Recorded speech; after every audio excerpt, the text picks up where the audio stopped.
ನಮಸ್ಕಾರ. ಚಕ್ರವ್ಯೂಹ ಪ್ರಚಲಿತ ವಿದ್ಯಮಾನಗಳ ಸರಣಿಗೆ ಸ್ವಾಗತ. ಇದು ನಮ್ಮ 15ನೇ ವಿಷಯ. ಇವತ್ತು ನಾವು ಒಂದು ಬಹಳ ಕುತೂಹಲಕಾರಿ ವಿಷಯದ ಬಗ್ಗೆ ಮಾತಾಡೋಣ.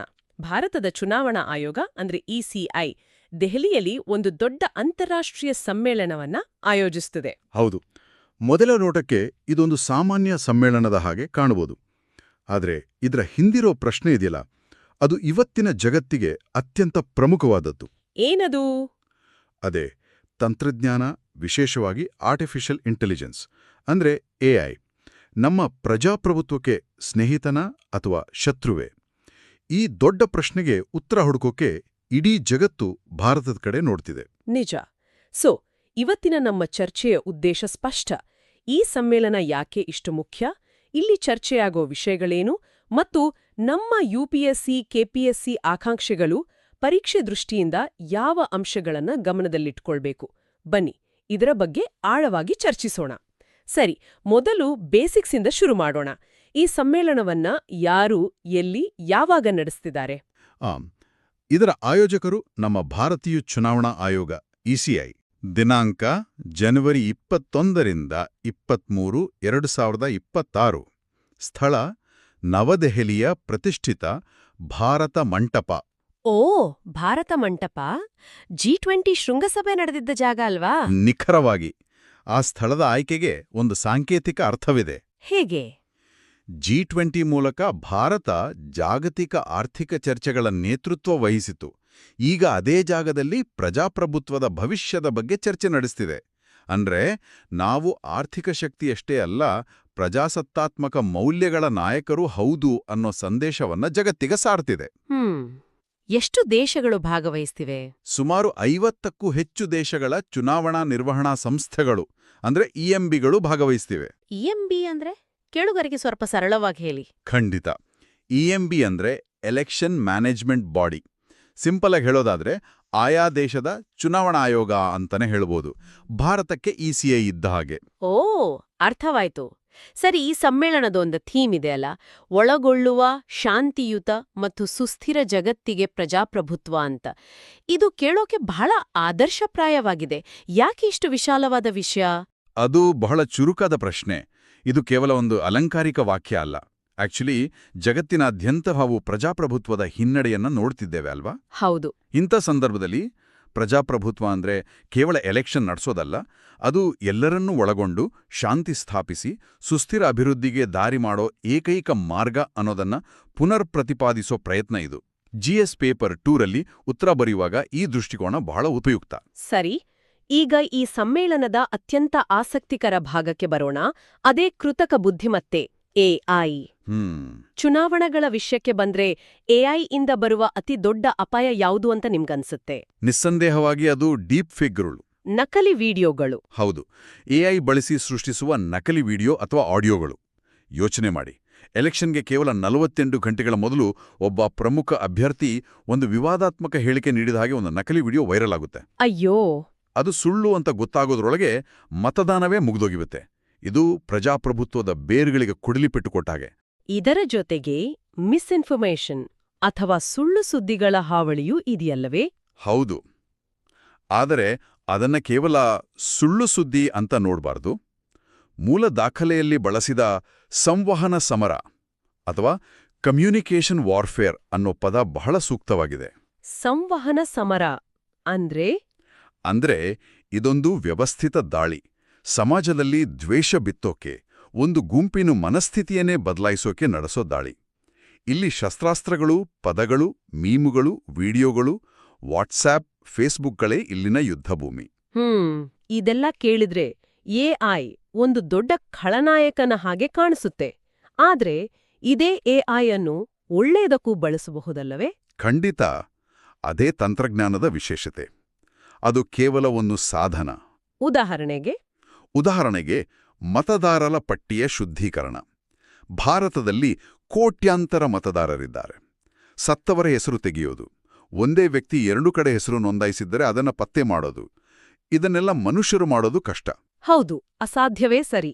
ಆದರೆ ಆಧಾರ್ ವೋಟರ್ ಐಡಿ ಜೋಡಣೆಯ ಡೇಟಾವನ್ನು ವಿಶ್ಲೇಷಿಸಿ ಇಂತಹ ಲೋಪಗಳನ್ನ ನಿಮಿಷಗಳಲ್ಲಿ ಪತ್ತೆ ಹಚ್ಚೋಕೆ ಎಐ ಸಹಾಯ ಮಾಡಬಲ್ಲದು. ಯಾವ ರೀತಿ ಉಪಯೋಗಿಸಬಹುದು?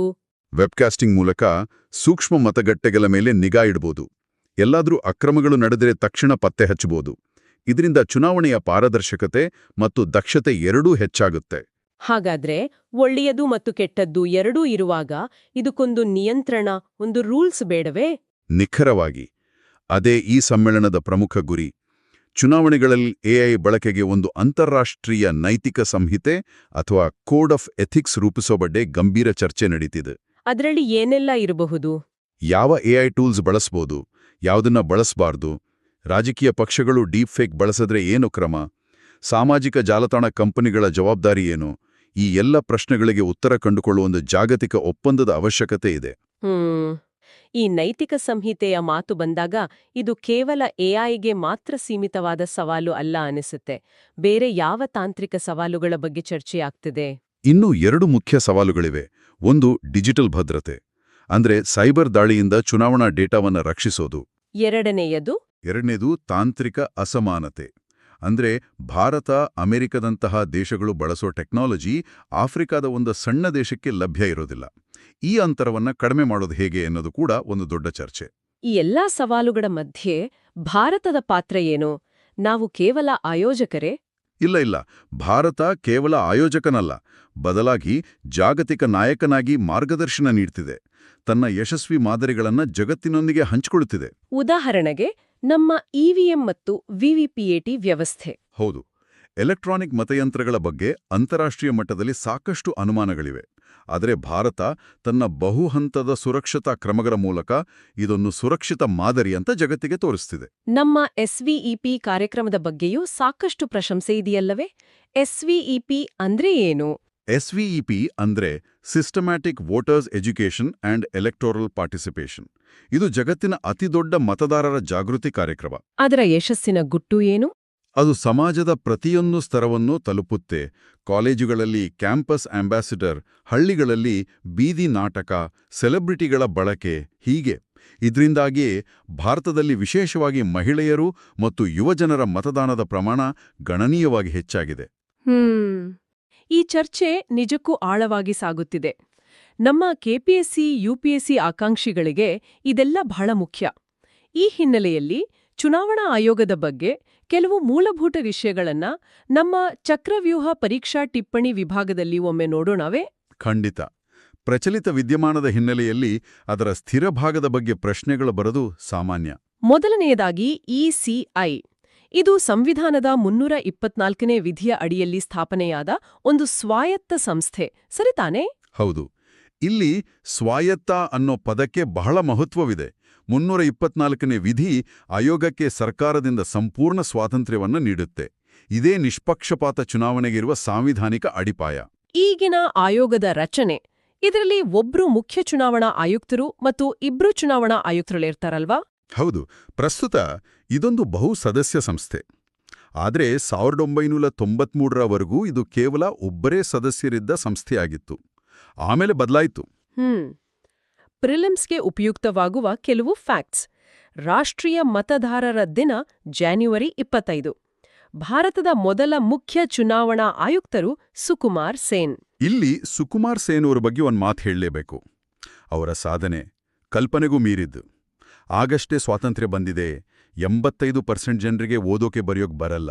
ಇಂತಹ ಪರಿಸ್ಥಿತಿಯಲ್ಲಿ ಜಗತ್ತಿನ ಅತಿದೊಡ್ಡ ಪ್ರಜಾಪ್ರಭುತ್ವದ ಮೊದಲ ಚುನಾವಣೆಯನ್ನ ಯಶಸ್ವಿಯಾಗಿ ನಡೆಸೋದು ಅದೊಂದು ಪವಾಡ ಸದೃಶ ಸಾಧನೆ. ನಿಜಕ್ಕೂ.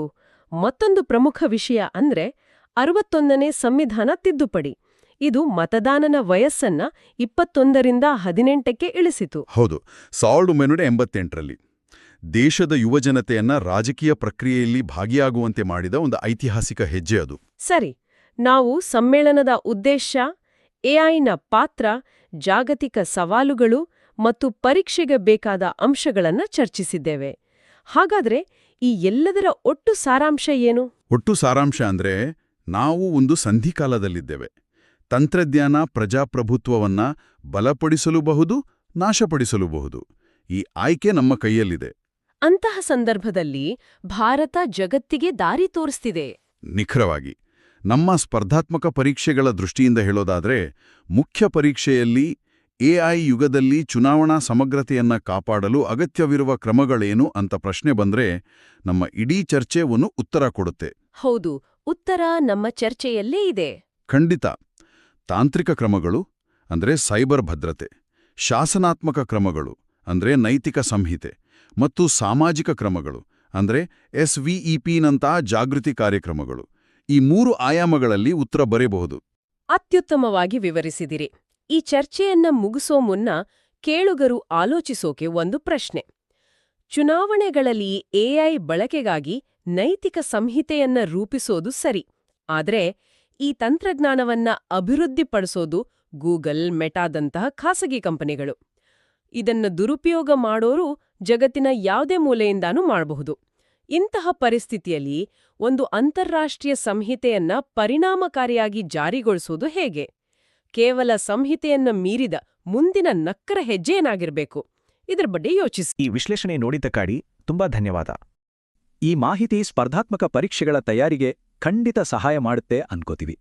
ಈ ವಿವರಣೆ ಇಷ್ಟ ಆಗಿದ್ರೆ ಒಂದು ಲೈಕ್ ಕೊಡೋದನ್ನ ಮರಿಬೇಡಿ. ಹಾಗೆಯೇ ನಿಮ್ಮ ಫ್ರೆಂಡ್ಸ್ ಜೊತೆಗೂ ಶೇರ್ ಮಾಡಿ, ಅವರಿಗೂ ಹೆಲ್ಪ್ ಆಗ್ಬೋದು.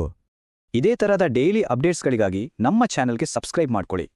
ಪಕ್ಕದಲ್ಲಿರೋ ಬೆಲ್ ಐಕಾನ್ ಪ್ರೆಸ್ ಮಾಡಿದ್ರೆ ಯಾವುದೇ ವಿಡಿಯೋ ಮಿಸ್ ಆಗಲ್ಲ. ಹೆಚ್ಚಿನ ಅಪ್ಡೇಟ್ಸ್ ಮತ್ತೆ PDF ನೋಟ್ಸ್ಗಳಿಗಾಗಿ ಸ್ಕ್ರೀನ್ ಮೇಲೆ ಕಾಣ್ತಿರೋ ಡೀಟೇಲ್ಸ್ ಮೂಲಕ ನಮ್ಮ ಜೊತೆ ಕನೆಕ್ಟ್ ಆಗಿ. ನೆನ್ಪಡಿ, ನಿಮ್ಮ ಯಶಸ್ಸಿನ ಪಯಣದಲ್ಲಿ ನಾವು ಯಾವಾಗ್ಲೂ ನಿಮ್ ಜೊತೆ ಇರ್ತೀವಿ. ಸರಿ, ಹಾಗಿದ್ರೆ ಮುಂದಿನ ವಿಶ್ಲೇಷಣೆಯಲ್ಲಿ ಸಿಗೋಣ. ನಮಸ್ಕಾರ.